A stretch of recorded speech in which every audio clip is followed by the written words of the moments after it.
Hey everybody, Lord Tremendous here. Got another battle report here for you. 2,500 point battle using the Undead Legion rules. I'm playing against the Empire here, so I guess the Chaos Legion rules don't apply. But 2,500 point battle, Lord Tremendous of the Undead Legion. I'm mainly Tomb King, but I do have a healthy amount of vampires in there now, so I call it what it is. I'm Undead Legion, so I've changed armies again, kinda, I guess. Versus Sir Marcus of the Empire. And yes, he's using the Undead Legion rules as well, but I don't think he really takes advantage of it in this one. Assemble the army! Here's my list, and I'm very pleased with this list currently. I have my Vampire Lord, Lord Tremendous, on a Zombie Dragon. He's a level 2 wizard. He's got Heavy Armor, Sword of Might, Enchanted Shield, Talisman of Preservation, Other Trickster Shard, Red Fury, Quick Blood, and the Lore of Death. Then I also have my Lich High Priest, Queen Elizabeth, who's a level 4 wizard with a Dispel Scroll, Talisman of Protection, and the Lore of Nehekhara. And then, of course, I have my hero choices, which is a Tomb Prince, Dark Vincent, with a Great Weapon, Armor, Silvered Steel, and a Luckstone, and my Necrotech, Sinister Jeffrey, with a Dragon Helm and the Iron Curse icon. My core choices are a unit of 5 Dire Wolves, a unit of 58 Skeleton Warriors, the Fateless, with full command, light armor, and shields, 10 Skeleton Archers, the Queen's Guard, with Unit Champion and Banner, and 3 Chariots, Rollin' Bones, with Musician, Banner, and the Banner of Eternal Flame. My special choices consist of 5 Hex Race, cause I loves them, 3 Medusa Stalkers, those that gaze, and my rare choices, which are my Hyro Titan, Nad the Protector, Screaming Skull Catapult, and the Casket of Souls. My opponent's list is as follows. He's got a General of the Empire with full plate, Enchanted Shield, and the Crown of Command, and a Battle Wizard Lord, who's a level 4 wizard with the Talisman of Preservation, Van Horstman Speculum, and the Lore of Life. His hero choices were a Captain of the Empire, who is his BSB with full plate and a shield. He had a Battle Wizard, who was a level 1 wizard with the Lore of Beasts, an Engineer, and 2 Warrior Priests with shields. His core choices were a unit of 5 Knightly Order Knights that were just naked, a unit of 50 Halberdiers with full command, 5 Inner Circle Knights with full command and the Banner of Eternal Flame. His special choices were was a unit of 38 flaggies, the Sigmar's Faithful, and there was a unit champion installed. And his rare choices were a Steam Tank, a Luminarch, a Celestial Hurricanum, and a Hellblaster Volley Gun. Here are my spells, which are as shown here, I guess. And here's deployment. Once again, I was very new to this list. I liked the way it worked last game, but I wasn't positive it was going to work the same this game. So, with the exception of where my chariots were, in my Hex race, I decided to pretty much just mass up in the middle and make them come to me. I used that impassable terrain again to my advantage to hide my war machines. I had the chariots on my right flank there to just mess up anything that was foolish enough to come within charge range. I had my Vampire Lord on the Zombie Dragon just begging something to give me a shot, The Dire Wolves were in front of the Skeleton Warriors, if nothing else, to just buy me a little bit of time. And I put my Hex Race up, they vanguarded up, because I wanted to get a hold of either the Inner Circle Knights, his Steam Tank, or that god-awful Hellblaster Volley Gun before it could do any real damage. So that's why I deployed like this, and, well, now you know. Here's my opponent's right flank, which consists of his Steam Tank, his Inner Circle Knights, and a Hellblaster Volley Gun in the back there with Engineer next to it. Obviously, you can't add him to the unit anymore, which is just kind of silly. And here's his center, which consists from left to right his unit of Halberdiers with his Battle Wizard Lord and his General of the Empire and a Warrior Priest installed. Behind him is a Celestial Hurricanum, and next to that is the Luminarch. And in front, being proxied by Greatswords, are his big unit of Flagellants. And he actually has a Warrior Priest and a level 1 Wizard installed in there. And I know what you're thinking, that's illegal. Yeah, we figured it out about halfway through the game. Somebody was like, how do you have unbreakable characters in an unbreakable unit? And we were like, oh. So it was a mistake. It was an honest mistake. Things happen. But yeah, that's why it is the way it is. And real quick, before I go over to the next slide, if you've noticed, His unit of knightly order, the little 5 other knights that are supposed to be around, he never placed them on the table. We didn't realize it until we were totaling up points at the end of the game. You'll see, how that all works out in the end. But yeah, he actually doesn't have a unit on the table, so advantage me. Here's my right flank, which consists of my chariots and my Screaming Skull catapult. And here's my center, which consists of my casket, my vampire lord on a zombie dragon, and like I said in the last battle report, I do know now, I didn't know at this point, but I know now that my zombie dragon is on the wrong sized base. My opponents, have forgiven me. Mistakes happen. I didn't realize that because the majority of dragons are on chariot bases. So I just figured I was good. I was wrong. It'll happen again, guys. Yeah. I'm wrong a lot. Have you not watched my battle reports? So yeah, he's on the wrong base size. I'm well aware. It's already been fixed. This battle report and the next battle report, he's still on the chariot base exclusively. Everybody understands it. No reason to point it out. Go ahead and feel free if you want to, but yeah, already well aware. Thank you. In front of my skeleton warriors there are my direwolves. The skeleton warriors have the necrotech and Tomb Prince installed, and behind them are a unit of archers with my level 4 Lich High Priest installed. There's Nad the Protector on the left there, and in front of us are the Hex Rays. Here's top of one, kind of. The pictures that I took of Topper 1 came out so blurry I had an epileptic seizure, so I was like, I'm not going to post that one. It's really terrible. I honestly don't know what happened. Ghosts, goblins, maybe, my shaky hands. I have no idea. But the 2 pictures that I took of Topper 1 after movement were really bad, so I just kind of put the deployment one down again. Really, the only thing that happens here is my Hex Rays shift over to the left a little bit. That's it. I promise. In the magic phase, I'm able to get Bubble Ward off, and that was just because I was worried about his steam tank firing the cannon and stuff. I wanted my monsters around my my Lich High Priest to have a 5-up ward save minimum, so I got it, and that was kind of nice. Nothing else happens in shooting. My Screaming Skull catapult, I think I honestly forget to shoot with it. I got to be honest with you. Everything else was out of range, and so yeah, it is what it is. So we go over here to bottom of 1 after movement, and as you can see, oh, I lied. In the top of 1, I did move my dogs forward. Sorry, I'm a scumbag. I'll refund you your money. And I think my chariots moved up a little bit. But in bottom of 1, his inner circle knights charge down the hill into my Hex Race. His steam tank moves over a little bit. His whole army comes forward because he realizes I'm not coming for him. And that was kind of a shock to him because he's used to being able to just hang out in the back and wait for the enemy to come to him. Not in this case. I can hang back and just shoot magic at him until he comes forward. In fact, it's beneficial to me that way. So, yeah, so he came forward in a hurry, and he was way out of his comfort zone. He actually said so. So, yeah, I felt pretty good about that. Here's a better picture of his inner circle knight slamming into the Hex Rays. And for the most part, my opponent here thought... Well, he was coming in with +3 combat res, charge, banner, and high ground. So he was hoping that I would flub and end up losing this combat and maybe, vaping most of the unit. He knew he couldn't do anything to him, even though they had the banner of Eternal Flame. He was hoping that those were magical attacks, but no, everything that we looked at, it's just flaming. It's not magical, which is a little weird. I got to be honest with you. But for 10 points, I get what they were doing. But yeah, there's a better picture of that charge.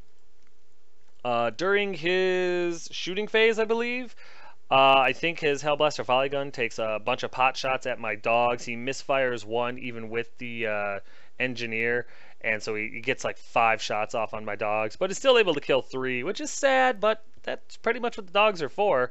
And I still have 2 left when I really only need 1, so it's sad that even in death, the dogs get no love.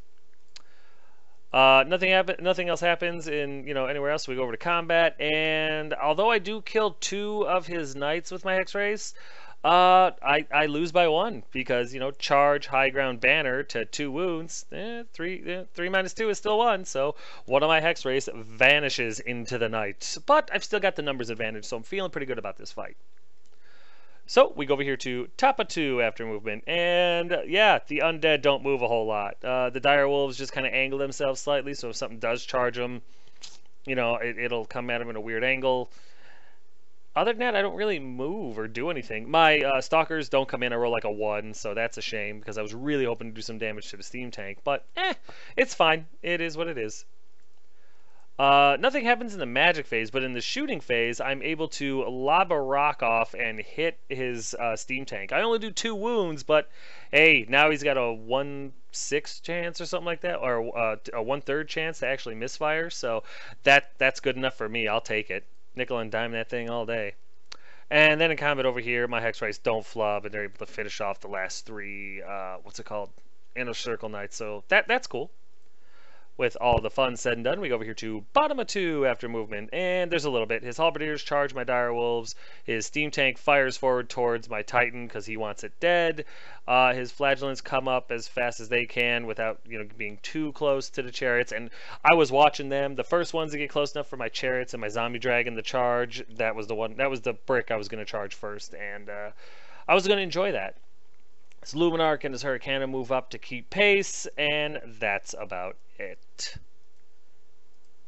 When he goes to generate some dice for his steam tank, he misfires, and I think it was misfire 7 where he still generates, he generates D3, what's it called? Steam points, and he takes D3 wounds. So he generated 1 more or something like that. So he had like 5. It was ridiculous, and he took 1 wound for his trouble. So what can you do? Here's a better picture of his halberdiers charging my remaining 2 direwolves, and like I said, the wolves get no love. Nothing happens in magic or shooting, so we go into combat. And yeah, it's everything that you imagined. My direwolves just get pulverized. It's sad. Nothing else happens, so we go over here to top of 3 after movement. And there's a little bit of movement. My, what's it called? Hex Race go charging into his Hellblaster volley gun.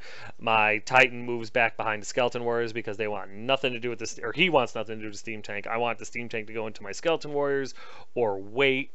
My Chariots back up slightly, and my Vampire Lord just kind of prepares himself to charge one of these bricks next turn. And once again, I roll a 1 for my Stalkers to come in. So yeah, it must be deep sand here. There's a better picture of my Hex Race slamming into the volley gun, and I'm very, very much looking forward to get rid of that thing. Nothing important happens during my magic phase, so we go into the shooting phase, and I target the back, my back right of his halberdier unit. I deviate 4 inches over and still hit a handful of his halberdiers. Strength 3 to toughness 3, nothing was under the hole. I'm able to kill 1 guy. Yeah, I guess, you take what you can get and stuff like that. But, it's the Screaming Skull Catapult, and they're halberdiers, so they have to take a panic check. And they flee. Yeah. If you can believe it, they fled. And they fled like 10 inches, too. They fled far. I killed 1 guy. I guess he was the popular guy. He was the morale guy. And he was murdered, so the halberdiers took a jog. And that was fantastic, because between you, me, and the wall, I knew I had the game now. His big old horde brick with a level 4 and everything like that were scattered, and yeah, I knew it was just time now. So I was happy to see this happen. That catapult, man, when it hits and does something, it's beautiful. Then over here in combat, I'm able to win this combat. I think I just flat out kill everybody on the Hellblaster team. They get destroyed. The engineer panics and flees, but it's not enough because my Hex Race overrun and catch the engineer and kill him and end up just about there. I think they're actually on top of those little spires, but physics won't let it happen, so we just put them there for now. So 2 for 1. I like that. With all the fun done, we go over here to bottom of 3 after movement, and there's a little bit. His steam tank moves forward again a little bit, not a ton, and his halberdier unit rallies. Other than that, the Hurricane runs over to kind of face the Hex Race, just try to stave him off from his halberdier unit. His Luminarch and his Fanatics move up slightly, and that's really about it. There's a better picture of the halberdier unit rallying, which was expected. Nothing happens in his magic phase, but in his shooting phase, he fires off his steam tank's, what's it called? Steam gun, steam cannon, whatever it is. Basically what you're seeing here, that teardrop template. And he hits a lot of my skeleton warriors, but it's only strength 2 because he was only able to give up, he only had 1 steam point left and he used it. So He only had one left. It's strength 2, and 3 of my skeleton warriors die. Not as bad as it could have been, so I'm actually pretty much okay with that. With nothing else happening, we go over here to top of 4 after movement, and we're going to take this moment to take a look at that red cup in the middle of the board there. Well, to the right of the board anyway. That is my fully enchanted leather or pleather or whatever it is, new dice cup, and that is the reason that I'm rolling so well. I don't know if it's enchanted, I don't know if it's luck, I don't know if it's superstition, I don't care. I love that cup, I love that the burning the dice thing worked, and yeah, I'm going to probably mention that in numerous battle reports in the future, so sorry. But to get back to the game, my chariots and my vampire lord on the zombie dragon charged the flagellants because they got too close and it was time. My hex race turned around to go after the hurricanum / halberdier unit. I hadn't decided which yet. My stalkers showed up and they stayed about 8 inches away from the steam tank, and the job there was just to Care-Bear stare this thing into oblivion. My Hydro Titan moved out because I knew the steam tank was going to get me one way or the other, so I just figured I'd move him over and try to keep him over there as, you know, as far off as I could. And everything else just kind of stays put. There's a better picture of my chariots and my vampire lord slamming into the flagellants, and I'm looking forward to that. During the magic phase, I'm able to get the ward save off on my skeleton warriors. Just on my skeleton warriors. I didn't have a whole lot of dice. I rolled kind of low for my magic phase, which is fine. I got the bubble wards, or I got the 5-up ward save off on the skeleton warriors, and I feel good about that. During the shooting phase, the catapult direct hits on top of the halberdier unit and does some decent amount of damage. I think I kill 8 of him, but he rolls like a 4 for his leadership check and makes it. But that would have been hilarious if they had fled again. And then my stalkers take a careful look at this steam tank and do, I think, 4 wounds to it. Yeah, 4 wounds with no armor save, so it's got 7 wounds on it right now, which means it has 3 left, which means this thing's misfiring pretty much every turn from now on. So I was happy about that. Stalkers are definitely worth their points. Then over here in combat, I haven't seen flagellants in a long time, a really long time, and I forgot they had flails. I don't know why I thought they were only strength 3. Well, I guess I'm not entirely wrong. After round 1, they are strength 3.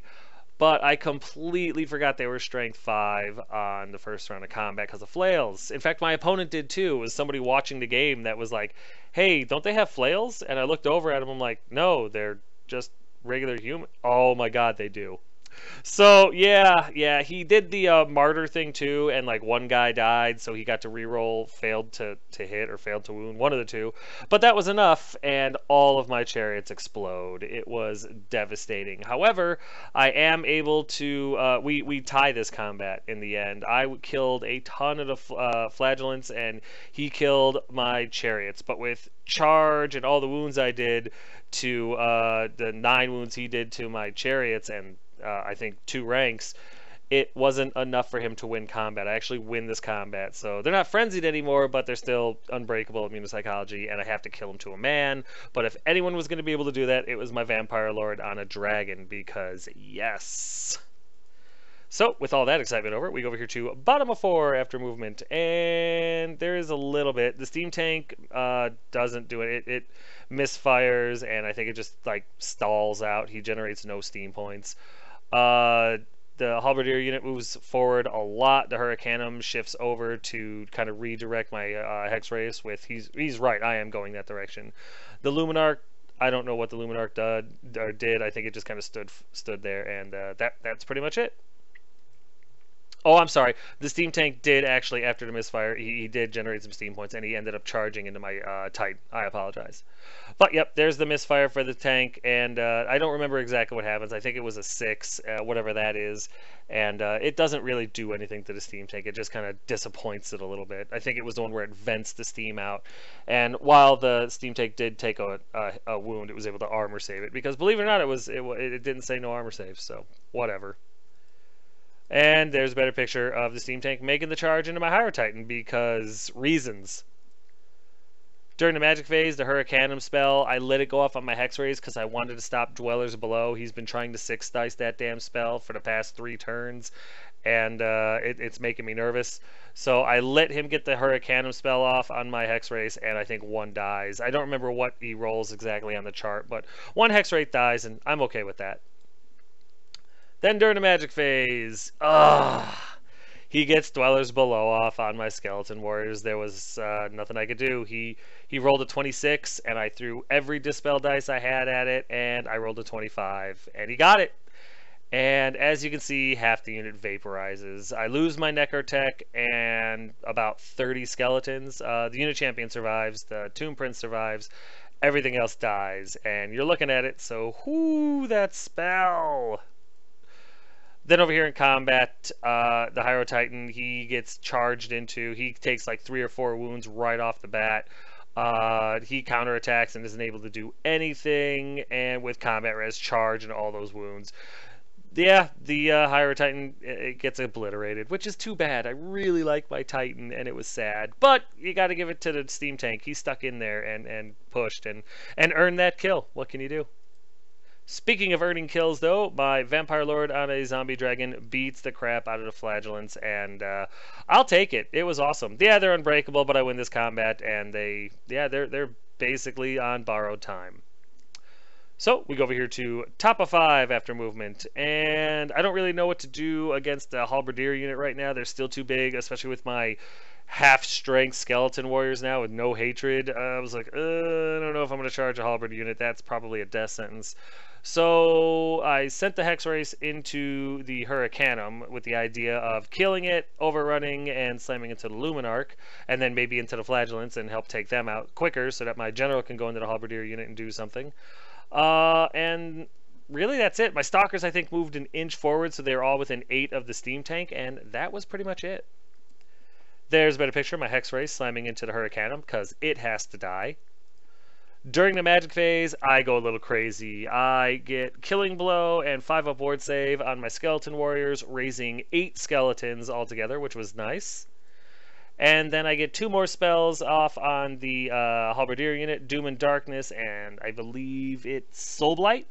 And so now they're weaker, they're thinner, and they're much less leadership-ier, which is awesome. And then over here in the shooting phase, I Care Bear stare the tank to death, finishing it off, doing the last 2 or 3 wounds that were required to kill it. And so it falls over, and that is a relief, let me tell you. Over here in combat, once again, Vampire Lord and the Dragon are able to just butcher a bunch of Flagellants, which is great. I believe my Zombie Dragon takes a wound, though, in this round for his trouble, which is sad, but you know what? That's okay. They earned it because like 30 guys died, and they're still fighting, so you got to give them the respect they deserve, right? And then over here in combat, I don't flub, I roll average, and I'm able to put 2 wounds through on the Hurricanum. So charge and 2 wounds to nothing, because it can't hurt me. I win by 3, and it breaks, and I run it down. And the Luminarch, which was within 6 inches of the Hurricanum, has to take a panic check, because unit destroyed within 6, or unit broke within 6, however you want to see it. And it fails, and that sucker ran like 11 inches. It was not messing around, and it ends up right where you see it right there. So that'll work. So we go over here to bottom of 5 after movement, and there is some his Halberdier unit tried to charge my Skeleton Warriors, and I swear it on a stack of Bibles on my kids' lives, this poor bastard rolled Snake Eyes for his charge distance. So he charged a total of 5 inches. It was awful. I actually felt bad for him. Other than that, my Hex Race do charge his Luminarch just to try to escort it off the table, and that's pretty much it. Well, I'm sorry. That's a stupid thing to say. My Hex Race didn't charge. It's not my turn. Sorry. Spoiler. But yeah, that's pretty much it. Everything else he has is dead or in combat. There's a better picture of his Halberdier unit failing a charge after my Skeleton Warriors because they rolled Snake Eyes. Thank you, dice gods. I guess you're trying to get back in my good graces. I don't know. He does try to rally his Luminarch and fails, and it ends up further off over here, which is perfectly fine with me. And then during his magic phase, he gets Dwellers off again. This one's Irresistible Force, of course, on my Skeleton Warriors. And as you can see, I've got like my Tomb Prince survives, and I've got 15 Skeleton Warriors left out of 58. Ugh, the Dwellers, man. They wait for me to come onto the field, and they just want to pull me back in. But like I said, it was irresistible force. So, and he ends up rolling a miscast 8.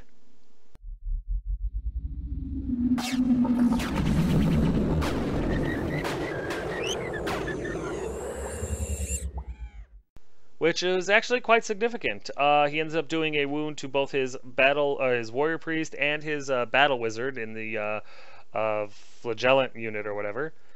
And his caster over here takes a wound as well. His level 4 does not, but his warrior priest, that's what's in this unit, they end up taking a wound as well. So everyone's bleeding from the ears right now, and it only cost me the majority of my skeleton warrior unit. Not too sure how I feel about that. Then over here in combat, yeah, I finally finish off the flagellants and stuff like that. So I'm happy with that. They're all dead. My zombie or my vampire lord and the zombie dragon turn to face the halberdiers because guess where they're going next turn. Speaking of which, here's top of 6 after movement. And yeah, I charge into his halberdier unit. They pass their terror check. Life is good, but my hope here is to just do enough damage to this unit that well, I mean, that they forced him to take a panic check, really. I mean, that was the real hope there. Other than that, my Hex Race now, they charge the Luminarch and escort it off the table, and everything else just stands where it's at because there's no reason to charge. There's a better picture of my Vampire Lord and the Zombie Dragon slamming into the Halberdier unit, which I'm excited about. And there's a better picture of the Hex Race escorting the Luminarch off the table, which I thought was really kind of them. Nothing happens in a magic or shooting phase because I don't have anything to shoot at, and I didn't want to really chance magic. I think I got a couple of spells off on my skeleton warrior unit, but nothing substantial or even worth really mentioning. But we get into combat over here, and his level 4 steps up and goes, challenge! And of course, I have to accept it because I tried to go to the back and it didn't work. So I'm like, okay, I accept. And of course, the level 4 has the Van Horseman Speculum. I knew it. I was like, oh, darn. But so him and my Vampire Lord swap stats, which is fine. I swing at him a little bit, and I'm not able to do anything because I have only one attack. He attacks back and is able to put 2 wounds through on my Vampire Lord. So, ooh, that sucked. But it was the Zombie Dragon that saved me. The Zombie Dragon was able to put a wound through on him with his normal attacks, and Thunderstomp finished him off. So the level 4 Wizard Lord is dead. I have Charge, Flank, and, 3 or 4 wounds, something like that. So I think it was... yeah, I think I had 6 combat res. He had 3 ranks, banner, and that was it, and 2 wounds. So I think or maybe just 1 wound. I don't know. Something happened, but this is what happened. Yeah, I'm hurt. His halberdiers do turn to face me afterwards. I think maybe he won by 1. Maybe that's what happened. He either won by 1 yeah, he won by 1, and I got a wound on each of them. That's what it was. So my Vampire Lord is now carrying 2 wounds, and my Dragon has 1, or something along those lines. I'm honestly not 100% sure, but I know we did this right, so that's what's important. The Halberdiers do turn to face. I just took the picture a little bit sooner than I should have. And then we go over here to bottom of 6, and as you can see, I wasn't lying to you, the Halberdier unit did turn to face. There's really no movement in the movement phase because everything he has left is in combat with a big, scary dragon. Nothing happens in the magic phase because he doesn't have one other than the little priest, and I'm able to stop that no problem. Nothing happens in the shooting phase because he just doesn't have one. And as you can see from the pile of bodies in the back there, I win this combat. The Vampire Lord is with Red Fury and Quick Blood. I think he literally did 10 wounds. He's terrifying. The dragon did his part. I think he did another 5 with all said and done. So like 15 halberdiers die. I win this combat by a landslide. He's steadfast with a reroll and makes it. And there you go, guys. There's the end of the game. The halberdiers desperately trying to fend off the Vampire Lord. Wow. Wow. Well, the Vampire Lord on a Zombie Dragon is more overpowered than any Demon Prince combo you could possibly think of. I don't care what anybody says. The Hex Race, they're a little overpowered. The Stalkers are amazing. My Skeleton Warriors, they were a really great just whipping boy for the Empire, guys. This game, that really hurt. So, wow. Yeah, it's amazing what happens with a few burn dice and a new dice cup. I'm very happy about the outcome. But you know what? We'll get to the recap in a second because right now it's time for a quick timeout.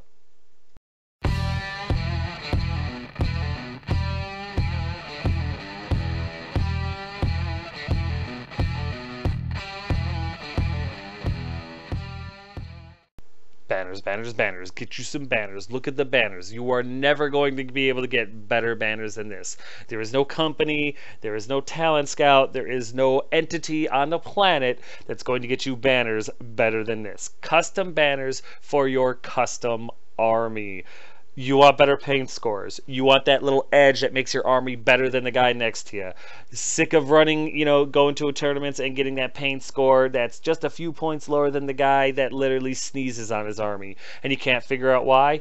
Get these banners and make your army really pop, really stand out. Send this guy an email, tell him what you want, and get yourself some banners. It's totally worth it.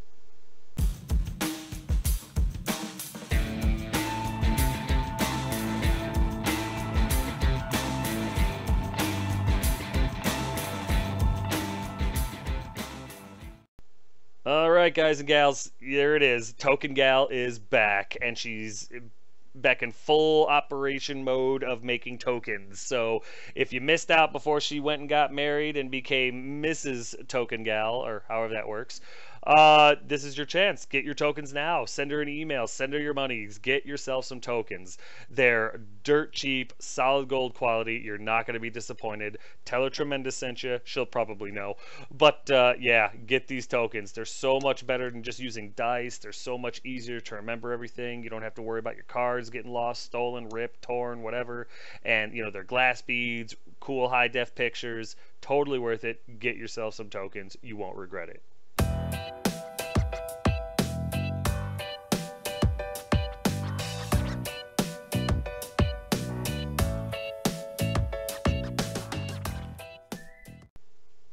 And Unleashed Wargaming's painting services is back, guys. I took it down for a little bit while I redid the ad and added some of his newer pictures, but as you can see, he does amazing work. He's based out of the US. He does solid, quality work to all armies. I mean, you saw the pictures. You've seen the quality. You've seen the vibrant colors and the attention to detail and everything. I mean, that banner is free-handed.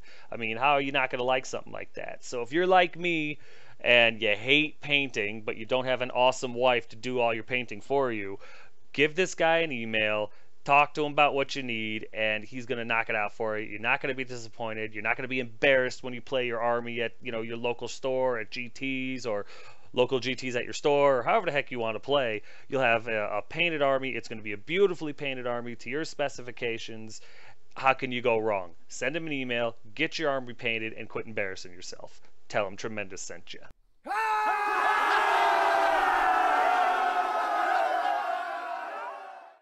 So, in the end, I don't know if you were paying attention or not, it was a victory for Lord Tremendous.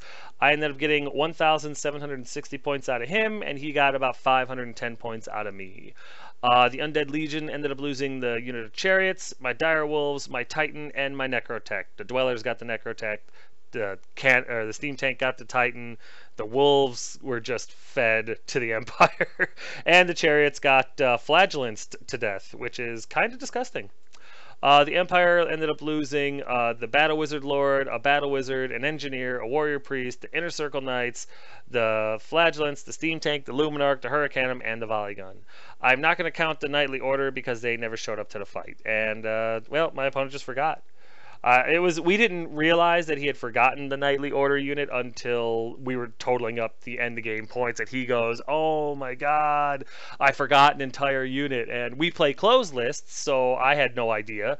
And I'm looking at him, I'm like, "What do you mean? What unit was it?" I'm expecting, I had 3 cannons, or I had a unit of demigriffs or something. I had no idea. And he's like, "Unit of Knightly Order, there were 5 of them." I'm like, "Oh, that sucks."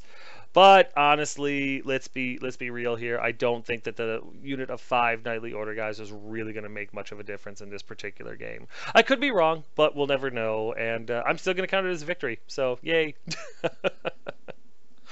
Like I've said a million times, my Vampire Lord is amazing, especially on the dragon. I love it in like 12 different ways. So maybe it's cheese, maybe it sucks, maybe everyone's going to hate me for running it, but I'm not going to apologize. I love the Archon Matriarch model thing that GW released, and I want to use it, and the Vampire Lord on a Zombie Dragon gives me that opportunity. So I know it's cannon bait, I know it's bolt thrower bait, I know it's going to get shot out from under him and all that other good stuff, but for the moment, I'm really loving him. and I make no apologies for that. Getting hit by Dwellers Below twice on my Skeleton Warriors, oh my god, did that suck. Luckily, though, I had a few skeletons at the end that survived, and so I was able to keep their points, so that was something at least. I do enjoy having the direwolves back in the list. It feels familiar. It feels right. I always had the war beasts or the warhounds in the Warriors of Chaos list, and so having the direwolves in this list, it just feels like a little bit of home. So I expect to see the direwolves, unless somebody outlaws, Undead Legion. I expect to see the direwolves in my list from now on. Those damn Hex Race are nigh on unstoppable if you're rolling average. Just wanted to let you know. They took a charge from the Inner Circle Knights and lost by 1, granted. But then they, flambéed those guys, slammed into a, what's it called, the volley gun, killed that, overrun, caught the fleeing engineer, killed him, turned around, took a shot from the Hurricanum, losing one more of their number, slammed into the Hurricanum, killing it, or running it down, scaring off the Luminarch, escorting the Luminarch off the table, and then turned around and were ready for more. There were just no targets at that point. How crazy sauce is that, I ask you? Hex Race are amazing. And that halberdier unit panicking after just killing one guy.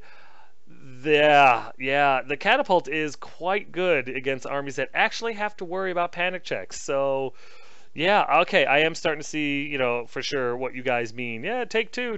I'm not going to take 2, but I could understand now why you take 2. I'm on your page now. I get it. My Stalkers did amazing in this game, finishing off the steam tank, basically killing the steam tank. It was instrumental in securing my flank and the win, because if that steam tank had been able to charge into my remaining 15 skeleton warriors, it would have been over. And really, there was the only answer I had to the steam tank, considering the catapult needed to go to other things, and my opponent was not going to let the casket go off. You know what I mean?